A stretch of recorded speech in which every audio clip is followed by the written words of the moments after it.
प्राप्त नहीं हुआ तीसरी बार प्रधानमंत्री बनने का। सिर्फ और सिर्फ मोदी जी ही तीसरी बार प्रधानमंत्री बन सके, ये जनादेश जो इस चुनाव में दिया गया है। आज मुझे समझ में नहीं आता, बीजेपी के अलावा लगभग 40 साल से कोई दल आज 240 सीट पाया नहीं दिखता। फिर भी आज हमारे विपक्ष के नेता ये जश्न मना रहे कि आज एनडीए सरकार को पूर्ण बहुमत मिलने के बावजूद भी 240 बीजेपी अकेले को सीट प्राप्त हुआ और 293 सीट्स, और एनडीए सरकार को बहुमत मिलने के बावजूद भी 200 संख्या भी जो आज 100 संख्या भी जो सीट प्राप्त नहीं हुआ हमारे इंडी गठबंधन के लिए, वो आज तुलना करना चाहते कि वो जश्न मना रहे।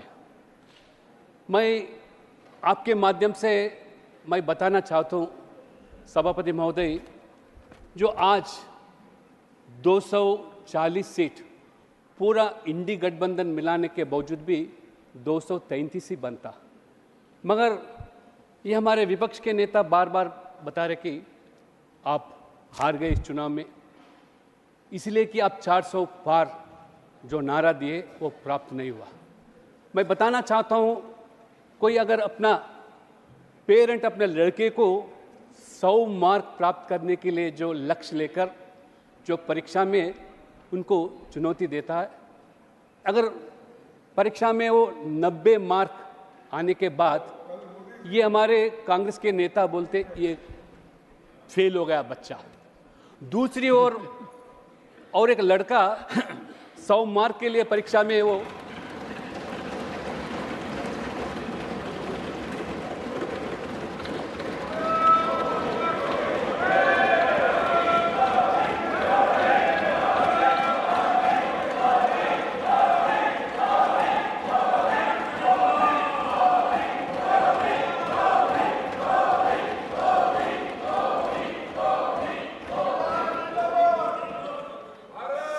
सभापति महोदय, दूसरी ओर एक लड़का 100 मार्क के लिए जो परीक्षा में हाजिर होता है, वो सिर्फ और सिर्फ 25 मार्क प्राप्त होने के बाद वो समझता है कि वो परीक्षा पास हो गया। मैं विपक्ष के नेता को आज बताना चाहता हूँ कि आज लगातार 3 चुनाव में 2014 हो, 2019 हो और 2024 में, तीनों चुनाव के अंदर जितने कांग्रेस सीट प्राप्त हुआ, आज अकेला भारतीय जनता पार्टी आज 240 प्राप्त होने के बाद अब कम से कम 200 भी प्राप्त नहीं हुआ। एक अगर बच्चा एक बार फेल हो गया तो समझ सकते हैं सप्लीमेंट्री एग्जाम में उसको बिठा सकते हैं, मगर 3 बार कांग्रेस नेता के नेतृत्व में लगातार कंसेक्यूटिव 3 टाइम्स फेल होना, ये कांग्रेस से संभव हुआ, आपके कांग्रेस के नेता से ही संभव हुआ। आपको सप्लीमेंट्री एग्जाम लिखने के बाद और ग्रेस मार्क्स देने के बाद भी आज पास नहीं हुआ, मतलब आपको सोचना पड़ेगा आपके नेतृत्व के बारे में। हमारा नेतृत्व जो है, मोदी जी ने ये 60 साल के बाद तीसरी बार प्रधानमंत्री बनना और 40 साल लगभग 1980 के बाद आज कोई भी दल आज 200 सीट प्राप्त नहीं हुआ, चाहे आपके यूपीए 1 हो या यूपीए 2 भी हो। सिर्फ और सिर्फ बीजेपी को 240 सीट होना ये मामूली बात नहीं। ये देश के लोकसभा चुनाव के साथ ही चारों राज्यों में भी आज चुनाव हुआ, जो आंध्र प्रदेश एक लैंडस्लाइड विक्ट्री हुआ एनडीए सरकार का।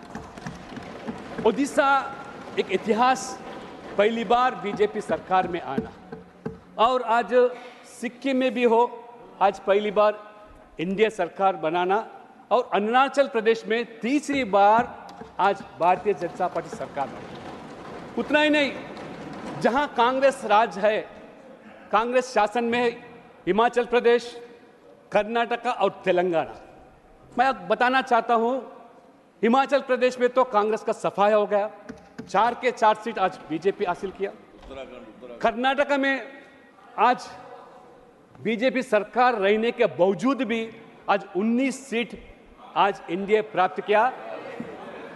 कर्नाटक में कांग्रेस सरकार रहने के बावजूद भी आज एनडीए 19 सीट प्राप्त किया और सिर्फ 9 सीट। तेलंगाना में जहां मैं वहां से आता हूं, तेलंगाना में आपके सरकार बन के 5 महीने भी नहीं हुआ, जो गारंटी के नाम पर लोगों को गुमराह कर किस तरह आज लोग तड़प रहे, आज बदलाव चाह रहे। तेलंगाना में भी विकल्प के रूप में बीजेपी की ओर देख रहे। आज तेलंगाना में 8 सीट प्राप्त होने के बाद 35% वोट हासिल करना यह बीजेपी के संभव है। मैं विश्वास जताता हूं सभापति महोदय, जब भी तेलंगाना में चुनाव हुआ जरूर डबल इंजन सरकार बनने का मैं आपको पूरा विश्वास दिलाता हूं। उत्तराखंड में भी जिस तरह आज भारतीय जनता पार्टी पूरे के पूरे सीट हासिल किया, इसलिए मैं बार बार चुनाव के समय में मैं तेलंगाना के अलावा कई राज्यों में भी मेरा प्रवास हुआ। जहां भी देखो कांग्रेस का दो ही नारा था, संविधान और उसके बाद आरक्षण का मुद्दा। मैं पूछना चाहता हूं आरक्षण के बारे में, आज कांग्रेस का कोई नैतिक हक नहीं है आज बात करने का। मोदी जी सरकार आरक्षण के बारे में सिर्फ 10 साल के अंदर कोई आरक्षण घटा नहीं, बदला। और आज मोदी जी ने SC, ST, OBC के अलावा आज 33% महिलाओं के लिए आरक्षण दिया गया। ये मोदी जी सरकार, जो असंभव मानते थे आप, संभव करके दिखाया। आप 10 साल में यूपीए में रहने के बाद भी नहीं दिया, ये अलग आरक्षण दिया गया। उतना ही नहीं, SC, ST, OBC के अलावा सवर्णों के लिए जो गरीब परिवार के थे उनके आर्थिक रूप से उनको भी अलग आरक्षण दिया। उसके अलावा और 10% EWS को दिया गया। उतना ही नहीं, 70 साल से जो आरक्षण नहीं था, 370 धारा हटाने के बाद जम्मू कश्मीर में पहली बार SC, ST, OBC को आरक्षण दिया जा रहा, ये मोदी जी का सरकार। इसलिए मैं ज्यादा समय नहीं लेते हुए, आप कितने प्रचार करें, दुष्प्रचार करें, आप फेक वीडियो बनाए, प्राइम मिनिस्टर का किस तरह फेक वीडियो बनाकर और दुष्प्रचार करें चुनाव के समय में। उसके बाद गृह मंत्री के बाद ये आरक्षण के बारे में किस तरह आप फेक वीडियो बनाकर आपके कांग्रेस के सोशल हैंडल्स के माध्यम से दुष्प्रचार करने के बाद भी आज जनादेश आज एनडीए के ओर दिया गया। इसलिए मैं आपका ज्यादा समय लेते हुए, मोदी जी सरकार का जो संकल्प है विकसित भारत, आपका जो है विभाजित भारत, लोग आज विकसित भारत के आज अनुकूल जो जनादेश गिराया गया, इसलिए मैं आपका जो आज ये प्रस्ताव रखा गया महामहिम राष्ट्रपति का, उसका समर्थन करते हुए मैं धन्यवाद आपको, बहुत बहुत धन्यवाद।